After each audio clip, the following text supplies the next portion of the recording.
지난 3월 충북의 2024년 지역 안전지수에 대해서 살펴봤는데요. 오늘은 좀 더 자세히 지자체별로 살펴보겠습니다.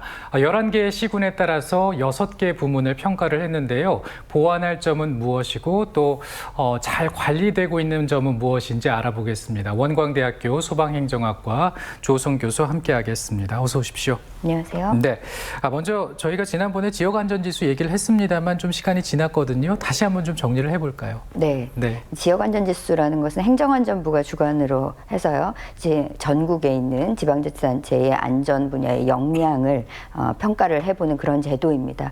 재난및 안전관리기본법에 따라서 매년 지역별로 안전 등급을 공표를 하고 있는데요. 지자체가 안전에 관해서 좀 더 관심을 갖고 정책적으로 개선 방안을 마련할 수 있도록 유도하기 위한 그런 제도이고요. 지난 2015년부터 매년 연말에 등급을 발표를 하고 있습니다. 네.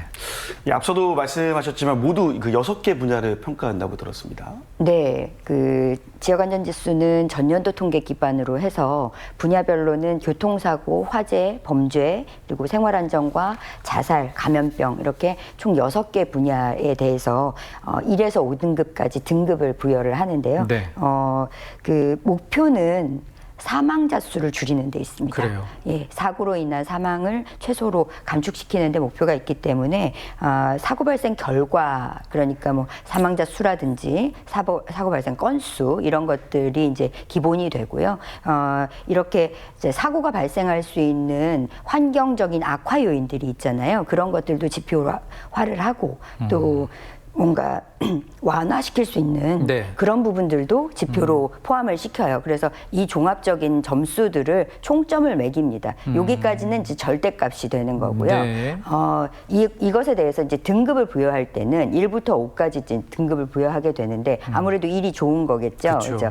그런데 이제 1등급은 한 10%, 2등급은 25%, 3등급은 30% 이런 형태로 해서 지역을 그 시는 시끼리, 네. 구는 군끼리, 구는 구끼리 비교를 하고요. 광역 단위에서도 광역시는 광역시끼리, 광역도는 광역도끼리 비교를 합니다. 그래서 아무래도 발생할 수 있는 이제 인구라든지 이런 여건들을 좀 평균화시켜가지고 각각의 자기가 속해 있는 그 행정구역 단위 내에서 상대적으로 얼마나 안전한지를 등급으로 나타내는 그런 것이라고 할 수가 있겠습니다. 알겠습니다. 그렇다면 이제 우리 지역의 11개 시군의 지역별 상황 궁금해집니다. 먼저 청주로 가보겠습니다.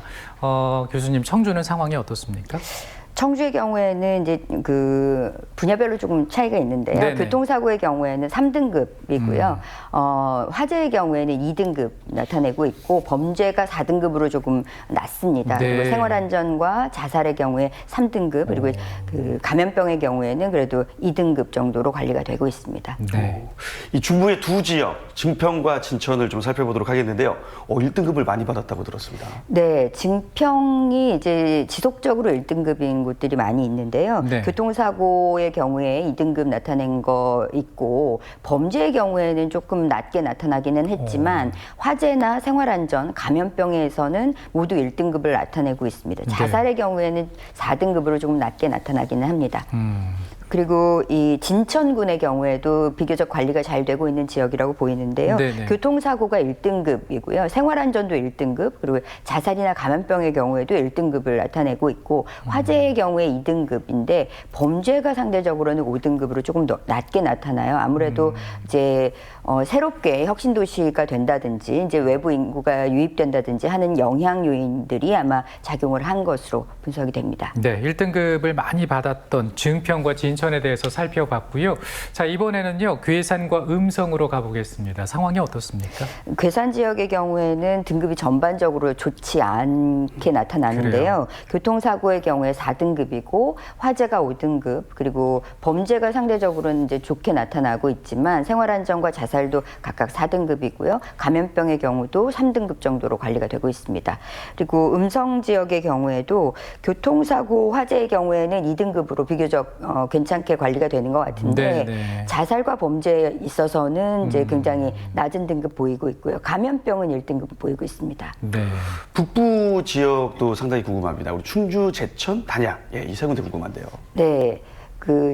충북 지역에는 이제 시부가 청주, 충주, 제천 이렇게 세 곳밖에 없잖아요. 네네. 근데 여기 이제 충주 같은 경우에도 교통사고나 화재 등급이 굉장히 낮게 나타나고 자살도 5등급이거든요. 그리고 범죄가 2등급으로 조금 상대적으로는 양호하게 나타나지만 생활안전과 감염병의 경우에도 평균 정도 3등급 정도 유지하고 있고요. 제천 지역도 이제 충주 지역과 이제 비슷한 양태를 보이는데 교통사고 화재가 각각 4등급 그리고 범죄의 경우에는 2등급, 생활안전의 3등급이지만 자살이 5등급이고요. 네. 감염병의 경우도 4등급 정도 나타나고 있습니다.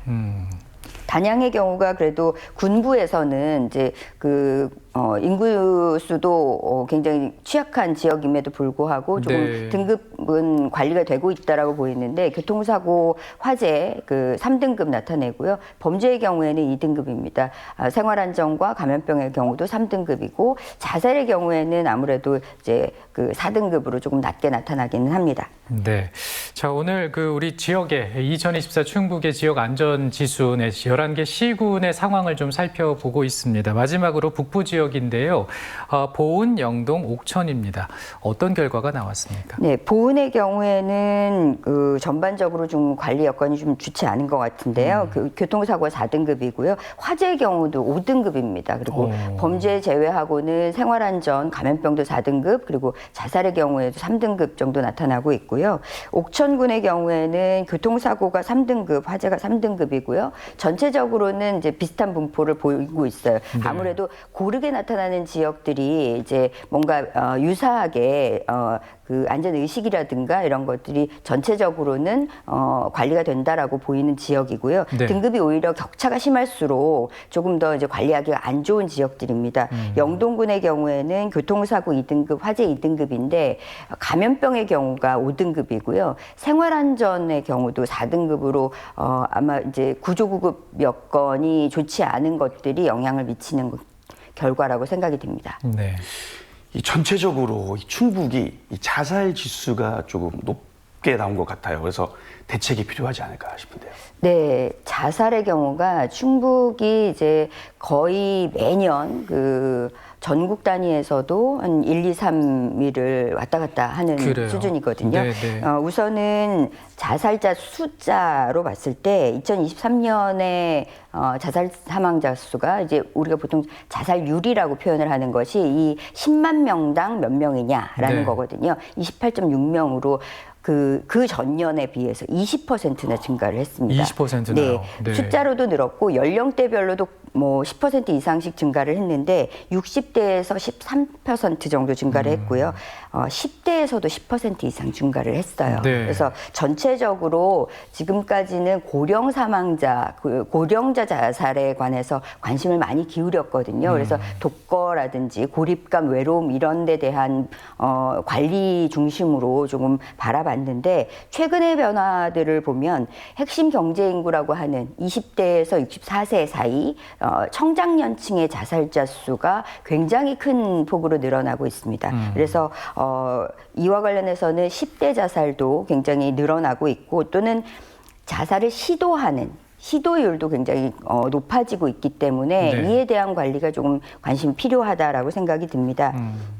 지역별로 봤을 때는 음성군의 경우가 이제 가장 자살률이 높거든요. 네네. 여기 46.9명 그리고 단양, 보은, 진천 순으로 나타나고 있는데 자살과 관련해서는 이게 공무원들이 할 수 있는 게 별로 없지 않느냐, 공공기관에서 할 수 있는 역할이 크지 않다라고 생각을 하시고 개인적인 문제로 보시는 경향이 많은데 이 실제 자살 예방을 위해서는 생명 존중 교육이라든가 정신건강 상담 전화 그리고 홍보 활동하는 것들이 크게 효과가 있는 것으로 보이고 있습니다. 그리고 특히나 이 자살 유족에 대한 관리 이 부분이 굉장히 신경이 많이 쓰셔야 되는 부분들이라고 보는데 법적인 유가족뿐만 아니라 가까운 지인이나 친구 이렇게 해서 고위험군에 대한 조기 발견 이런 것들이 예방을 위해서 굉장히 필요하고 또한 효과가 있는 것으로 나타나고 있기 때문에 관심이 좀 많이 필요합니다. 네. 괴산과 보은의 화재 지수가 이제 5등급입니다. 이거는 개선이 필요해 보이네요. 보입니다. 어떻습니까? 네, 그렇습니다. 여러 가지 요인들이 복합적이기는 하겠지만 화재라는 것이 일반적으로는 부주의에 의한 것이 한 절반 정도 차지하거든요. 그리고 이 특수한 경우가 아니라면은 사망이 발생하는 것들은 주택에서 화재 났을 때 네. 피해가 크게 확산되는 경우가 많습니다. 특히나 괴산이나 보은 지역들은 단독주택이 이제 멀리 떨어져 있는 경우들이 있을 테니까요. 사망자 절반 정도가 이 단독주택에서 발생하고 있는데 이럴 때 소화가 지연되지 않도록 이 주택에 화재 경보기를 설치하는 것도 굉장히 예방 차원에서는 중요할 것 같습니다. 네. 화재 경보기는 즉각적으로 불꽃이나 이런 열이나 연기가 감지가 되면 경보음이 바로 울려주는 거거든요. 근데 심야 시간대라든지 이런 경우에는 성인의 경우에도 인지하기가 쉽지가 않잖아요. 이랬을 때 화재에 대해서 노인의 경우에는 더 취약할 수 있기 때문에 아무래도 화재 경보기 설치가 피해 확산 예방을 위해서는 굉장히 필요하고 또한 일반 주택에 의무 설치하도록 하고 있기 때문에 우리 시민들께서도 관심을 많이 가져주셨으면 좋겠습니다. 알겠습니다. 오늘 지역별로 자세한 지역 안전지수 살펴봤는데요. 보완할 부분 보완을 해서 보다 더 안전한 충북이 됐으면 좋겠습니다. 오늘 교수님 고맙습니다. 감사합니다. 성권 씨 고맙습니다. 네.